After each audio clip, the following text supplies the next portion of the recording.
Assalamualaikum warahmatullahi wabarakatuh. Perkenalkan, nama saya Laura Solusiana dari kelompok 12 tutorial statistika 2. Di sini saya akan menjelaskan bagaimana cara mengerjakan permasalahan statistika non-parametrik dengan menggunakan beberapa uji-uji. Oke, soal yang pertama adalah sebuah penelitian dilakukan untuk mengetahui apakah status pekerjaan mempengaruhi preferensi dalam memilih metode pembayaran. Sebanyak 150 orang responden diminta untuk memilih antara tiga metode pembayaran, yaitu tunai, kartu kredit, dan dompet digital. Diperoleh data hasil survei dalam tabel 1 berikut. Nah, dengan taraf kepercayaan sebesar 95%, apakah status pekerjaan berhubungan dengan preferensi metode pembayaran? Nah, ini tuh menggunakan uh, metode chi-square. Itu kan kita tahu kalau misalkan dia tuh kayak uji hubungan antara beberapa variabel nih, karena uh, makanya dia gunain uji chi-square. Nah, yang kedua, seorang peneliti ingin mengetahui apakah kadar polusi udara di tiga lokasi berbeda di dalam kota memiliki pengaruh terhadap tingkat kesehatan masyarakat. Peneliti mengumpulkan sampel acak dari tiga wilayah dengan tingkat polusi yang berbeda, yaitu rendah, sedang, dan tinggi. Setiap individu yang disurvei diberikan skor kesehatan berdasarkan hasil pemeriksaan medis. Dengan semakin tinggi skor menunjukkan kondisi kesehatan yang lebih baik. Hasil skor kesehatan masyarakat disajikan dalam tabel 2 berikut. Nah, di sini ada tabel kan. Dengan taraf signifikan alfa sama dengan 0,05, tentukan apakah terdapat perbedaan median skor kesehatan masyarakat berdasarkan tingkat polusi udara di tiga wilayah tersebut. Lakukan uji hipotesis yang sesuai. Nah, di sini kan ada median ya, makanya asumsinya itu ini akan menggunakan uji mood median. Yang ketiga, Siko Cafe ingin mengetahui apakah terdapat perbedaan tingkat kepuasan pelanggan terhadap 4 jenis kopi yang mereka sajikan. 10 pelanggan diminta untuk mencicipi dan memberi penilaian terhadap 4 jenis kopi, yaitu kopi A, kopi B, kopi C, kopi D. Penilaian dilakukan dengan menggunakan skala 1 hingga 5, di mana 1 sangat buruk dan 5 sangat baik. Hasil penelitian pelanggan telah disajikan dalam tabel 3 berikut. Lakukan pengujian untuk menentukan apakah terdapat perbedaan tingkat kepuasan pelanggan di antara jenis kopi tersebut. Gunakan alfa sama dengan 0,05. Nah, yang ketiga ini kita akan menggunakan uji Friedman. Kenapa? Karena dia tuh kayak datanya berulang gitu. Dan dia juga kayak ada beberapa pelakuan pada subjek yang sama gitu. Nah, untuk keempat, Bang Osik ingin mengetahui apakah perubahan tampilan antarmuka aplikasi mobile dapat mempengaruhi jumlah transaksi yang dilakukan oleh nasabah. Sebanyak 10 nasabah Osik dipilih. Jumlah transaksi mereka dalam seminggu sebelum dan sesudah pembaruan aplikasi telah dicatat pada tabel 4 berikut. Berdasarkan jumlah transaksi nasabah tersebut, apakah dengan perubahan tampilan antarmuka aplikasi mobile tersebut secara bermakna efektif untuk menaikkan jumlah transaksi yang dilakukan oleh nasabah? Nah, jadi di sini kan ada tabel sebelum pembaruan dan setelah pembaruan aplikasi. Di sini kita akan menggunakan uji Wilcoxon. Kenapa? Karena dia tuh terdapat alternatif non parametrik dari dua sampelnya. Nah, untuk 5, untuk meningkatkan performa siswa dalam memahami materi, laboratorium OSIK memberikan akses ke platform belajar online kepada sebagian mahasiswa sebagai tambahan sumber belajar. Setelah 1 semester dilakukan evaluasi untuk melihat apakah ada perbedaan signifikan dalam nilai ujian akhir antara mahasiswa yang dapat akses ke platform tersebut dan yang tidak. Data nilai ujian akhir kedua kelompok mahasiswa diberikan dalam tabel 5 berikut. Nah, untuk soal nomor 5 ini kita akan menggunakan uji Mann-Whitney. Nah, kenapa dia sama seperti tadi? Dia karena kalau sebelumnya kan dia untuk data berpasangan. Nah, kalau ini untuk dua sampel yang independen. Nomor 6 nomor 5 dengan alfa senilai 0,5, tentukan apakah terdapat perbedaan yang signifikan dalam nilai ujian antara mahasiswa dengan akses platform dan yang tanpa akses platform. Nomor 6, kejurusan teknik industri dan Tirta ingin mengetahui apakah terdapat perbedaan kepuasan mahasiswa terdapat tiga jenis metode pembelajaran yang diterapkan oleh dosen. Diasumsikan bahwa siswa yang merasa nyaman dengan metode pembelajaran tertentu akan memberikan nilai kepuasan yang lebih tinggi. Tiga kelompok mahasiswa dibedakan berdasarkan metode pembelajaran yang mereka ikuti, yaitu metode ceramah, diskusi, dan metode praktik langsung. Kejurusan tersebut mengambil 30 sampel mahasiswa yang dibagi menjadi tiga kategori tersebut.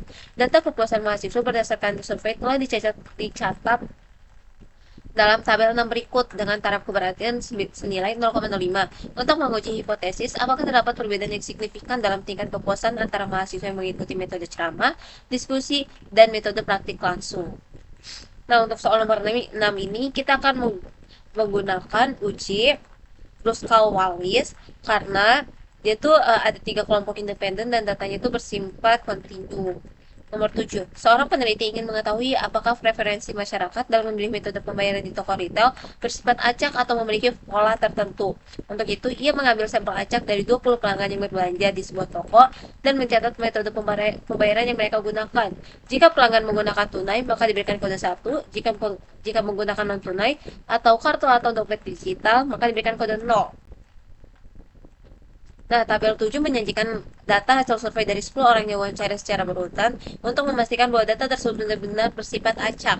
Dilakukan uji satu sampel dengan taraf kepercayaan 95%, algoritma dengan 0,05. Berdasarkan data yang diperoleh, tentukan apakah urutan metode pembayaran ini terjadi secara acak atau terdapat pola tertentu. Nah, soal nomor 7 ini kita akan menggunakan yaitu uji rantes. Kenapa?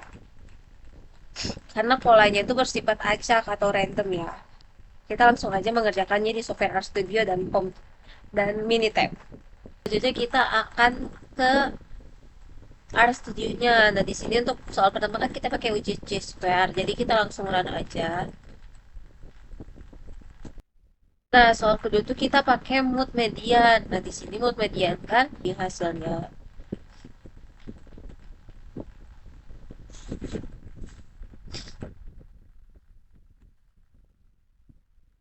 Nah, di sini tingkat polusi kesehatan masyarakatnya dimasukkan dulu ke dibikin dalam bentuk tabel yang berurutan seperti itu.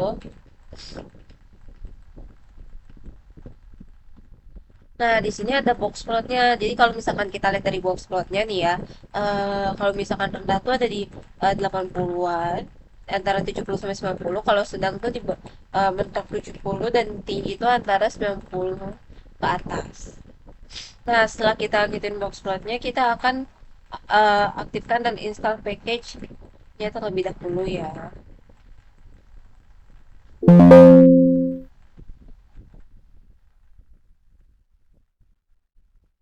Nah, kalau misalkan kita lihat di sini p-value-nya tuh kurang dari 0,05 karena dia cuma 0,019. Nah, maka dapat diketahui kalau misalkan terdapat perbedaan antara tingkat polusi rendah, sedang, dan tinggi terhadap kesehatan masyarakatnya. Nah, lanjut kita ke soal nomor 3.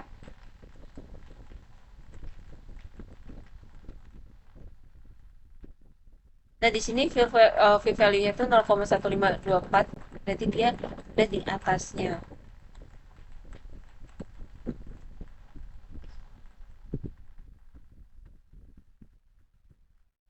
Nah, oke, di sini tuh kita ketahuin kalau misalkan p-value-nya tuh 0,005144.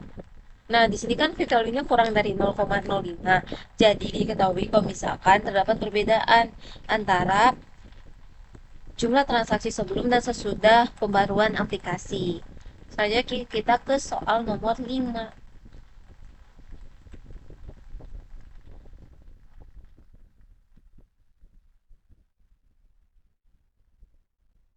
Nah, di sini kita lihat kalau misalkan p-value-nya tuh kurang dari 0,05 kan, maka terdapat perbedaan yang signifikan antara yang uh, terdapat akses platform dan tanpa akses platform. Terus diketahui juga kalau misalkan berarti nilainya tuh, si mahasiswa dengan akses tuh berpengaruh ke nilai ujiannya. Nah, kita langsung ke soal nomor 6 selanjutnya. Dan yang terakhir kita ke soal nomor 7. Untuk soal nomor 6 ini p-value-nya di atas 0,05. Ini kan kita install package-nya terlebih dahulu ya.